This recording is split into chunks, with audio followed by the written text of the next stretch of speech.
Today Show host Matt Lauer fired after claims of inappropriate sexual behavior. NBC News said Wednesday that it has fired Matt Lauer over inappropriate sexual behavior, making the Today Show star the latest high-profile man to become embroiled in workplace harassment allegations. In a staff memo, NBC News chairman Andrew Lack said the network received a detailed complaint about Lauer Monday night.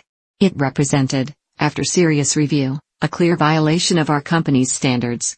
As a result, we've decided to terminate his employment, Lack added. While it is the first complaint about his behavior in the over 20 years he's been at NBC News, we were also presented with reason to believe this may not have been an isolated incident. Lauer, 59, joined Today in 1994 as its news anchor. He became co-host of the morning program with Katie Couric in 1997 after Brian Gumbel stepped down. His current co-host, Savannah Guthrie, read Lack's statement on the air on Wednesday's program. Matt Lauer's firing visibly upset his Today co-hosts, who had to announce it to the world. Lauer is among one of many whose careers have been hit by harassment allegations in the weeks since Hollywood mogul Harvey Weinstein was accused by numerous women of sexual assault. Last week, Lauer's morning rival on CBS, Charlie Rose, was fired after 8 women told The Washington Post that he had acted inappropriately toward them over a number of years. The post-Weinstein wave has brought down figures in the news, entertainment and political fields, and renewed discussion about allegations against President Trump first raised when he was the Republican candidate for the office last year. The news of Lauer's firing prompted an early morning tweet from Trump. "Wow, Matt Lauer was just fired from NBC for inappropriate sexual behavior in the workplace," he wrote. But when will the top executives at NBC and Comcast be fired for putting out so much fake news?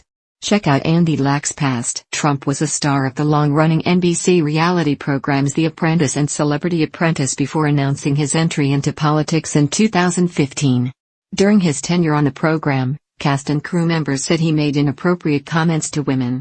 One of the contestants on the program, Summer Zervos, has sued him for defamation for his comments stemming from her allegation that he harassed her during production. The Today staff broke the news about Lauer, marking one of the few instances in which a news organization was first to report on the misconduct of one of its own employees. "All we can say is we are heartbroken," said Guthrie, who appeared to be near tears when she disclosed Lauer's firing.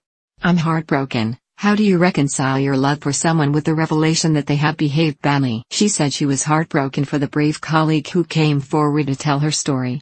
Lauer's accuser has not been identified. After making the announcement, Guthrie turned to co-host Hoda Kotb, who was filling in for Lauer, and grabbed her hand in a gesture of solidarity and support. Weather forecaster Al Roker, who was also clearly moved by the news, told viewers, "I'm still trying to process the news." In his staff memo, Lack wrote, "Our highest priority is to create a workplace environment where everyone feels safe and protected, and to ensure that any actions that run counter to our core values are met with consequences, no matter who the offender. We are deeply saddened by this turn of events. But we will face it together as a news organization, and do it in as transparent a manner as we can." NBC had no announcement about who would replace Lauer on Today, the daily, 4-hour news and discussion program that is the network's most famous news program and its most profitable. In addition to Lauer and Rose, prominent TV news figures who've been fired for alleged harassment include Bill O'Reilly and Roger Ailes of Fox News and political commentator Mark Halperin, who served as an analyst for NBC News and MSNBC. Trump weighed in with another tweet later in the morning, this time targeting MSNBC President Phil Griffin and Morning Joe host Joe Scarborough. "So now that Matt Lauer is gone, when will the fake news practitioners at NBC be terminating the contract of Phil Griffin? And will they terminate low-ratings Joe Scarborough based on the unsolved mystery that took place in Florida years ago?" Investigate. Trump was apparently referring to the death of an intern in Scarborough's district office in Florida in 1999 when Scarborough was a congressman. According to a news report in the St. Petersburg Times in 2001, a medical examiner determined that she died after she lost consciousness because of a heart problem, fell and hit her head on a desk.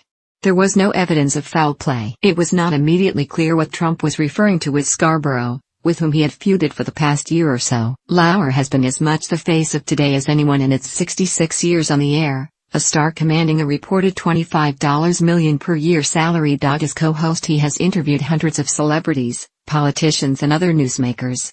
His interviews of presidential candidates Trump and Hillary Clinton in September of 2016 drew widespread criticism. particularly his questioning of Clinton about issues surrounding her private email server and his failure to challenge Trump on his claims of opposition to the war in Iraq in 2003. Lauer also conducted the only TV interview with NBC anchor Brian Williams in 2015 after Williams returned to NBC following a 6-month suspension over allegations that he had exaggerated his reporting exploits. Lauer's signature segment, running from 1998 until 2009, was an annual trek to various exotic locales, billed as Where in the World is Matt Lauer? He also popped up on other NBC programs, such as co-hosting the network's coverage of the Macy's Thanksgiving Day Parade and the opening ceremonies of several Olympic Games.